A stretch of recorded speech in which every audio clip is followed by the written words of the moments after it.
magpakailanman. Ang kapayapaan ng Panginoon ay laging sumainyo at sumainyo. Magbigayan kayo ng kapayapaan sa isa't isa.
Manalangin tayo. Ama namin mapagmahal, kami tulungan mo, pakundangan sa pagdalangin ng Apostol Santiago. Ngayon sa kapistahan niya ay masaya kaming nakinaban sa pamamagitan ng Jesucristo kasama ng Espiritu Santo, magpasawalang hanggan. Amen. Umupo po muna tayo sa muli. Sa pagkakataon po ito ay tinatawag ko po si Father Kinan na tulumban para po magsalita po about kay Father Bertrand Lopez.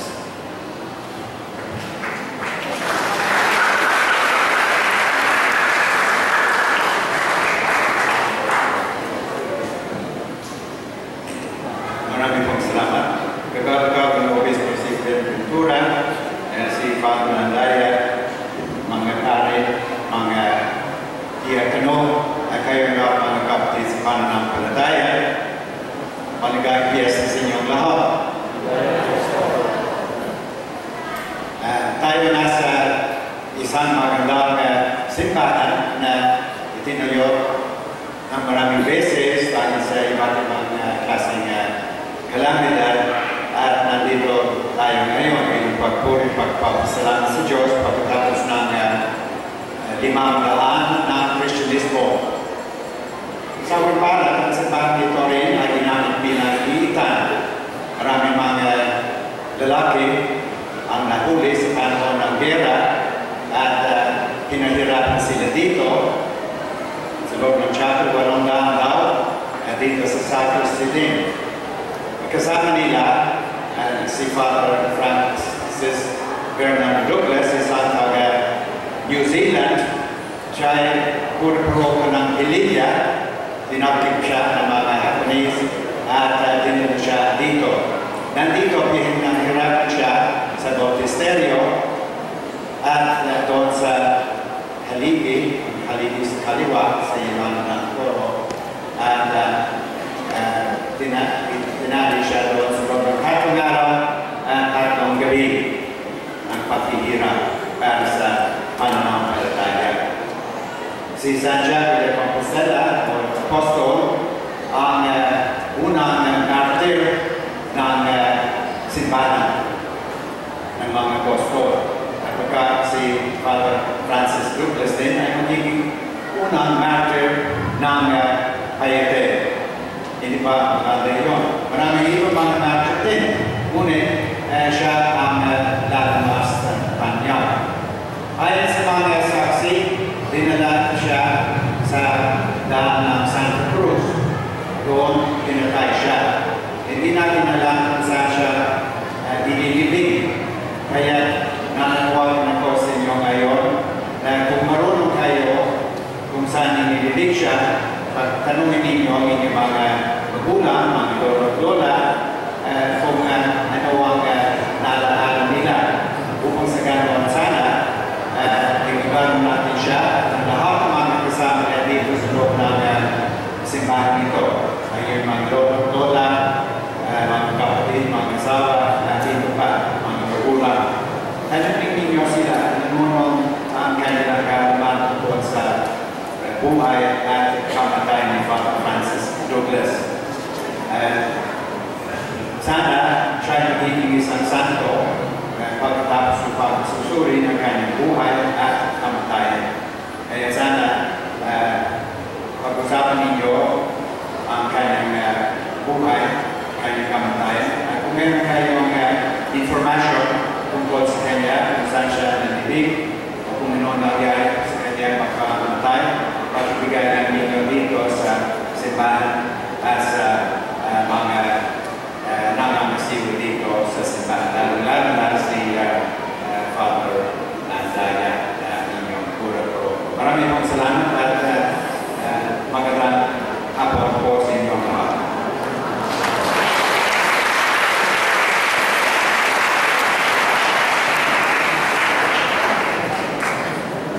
Salamat po, Father.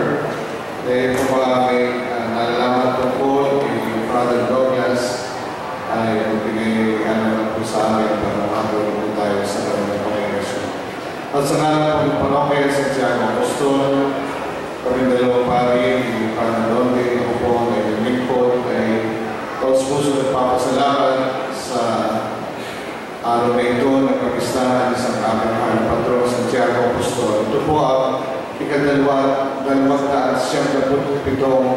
pagdiriwang ng parokya sa kapistahan ng Santiago. Sinimula pa noong 1717 hanggang sa kasalukuyan 2014, 297 years of celebration ng parokya sa karangalan ng mahal patron. Palakpakan po natin ang parokya.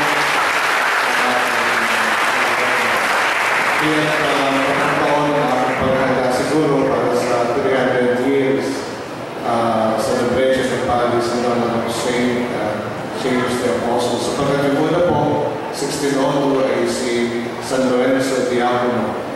Then, 1770 naging Santiago Apostol na parokya ng Pedro. Kaya sa kalan ng Paris Pastoral Council, Paris Finance Council, maraming salamat sa lahat po ng mga nag-isa at tumulong nakipag-cooperate sa amin para maging maganda ang celebration natin ngayon. Lahat ng samahan, lahat ng mga civic organizations, mga sabunay barangay, lahat ng pamahalaan bayan, kasama na po yung pagkipagtulungan din ng mga Iglesia Pilipina Independiente sa pagdiriwang ng kapistahan ito. So, dalawang parokya. So, maraming salamat po. At ganoon din sa ating mga pari na narito, at higit sila sa ating ama, ating diocese, ang ating garanggalan at pinagpipitagan ng obispo, sa Diocese ng Pablo, ang ating mahal obispo, Pinaventura, at Pamadito, Panapangalan.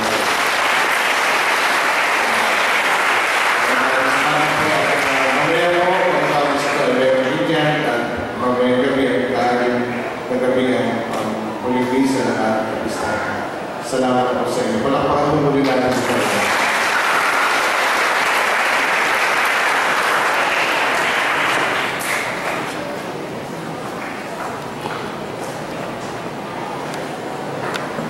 Sumainyo ang Panginoon at sumainyo. Palayan kayo ng makapangyarihang Diyos na nagpatibay sa inyong pagkaanib sa kanyang simbahan na ipinahayag ng buhay at kamatayan ni Santiago upang kayo'y magkaroon ng pananalig na walang hanggan. Amen. Pagkalooban naman kayo ng Diyos ng ulirang pamumuhay na makaakit sa kapwa-tao para mapalapit kay Kristo sa pamamagitan ng halimbawa na sinikap ituro ng mga apostol na kapiling niya magpasawalang hanggan. Amen. Ang mga banal ay matagumpay sa kabila ng malaking pag-uusig na kanilang pinagdaanan. Naway maging matatag kayo sa inyong pananampalataya hanggang sumapit kayo sa buhay na walang hanggan. Amen. Ang pagpapala ng makapangyarihang Diyos, Ama, Anak, at Espiritu Santo ay manaunawa at mamalagi sa inyo magpasawalang hanggan. Amen. Tapos ng misa, humayo kayo mapayap. Salamat sa Diyos.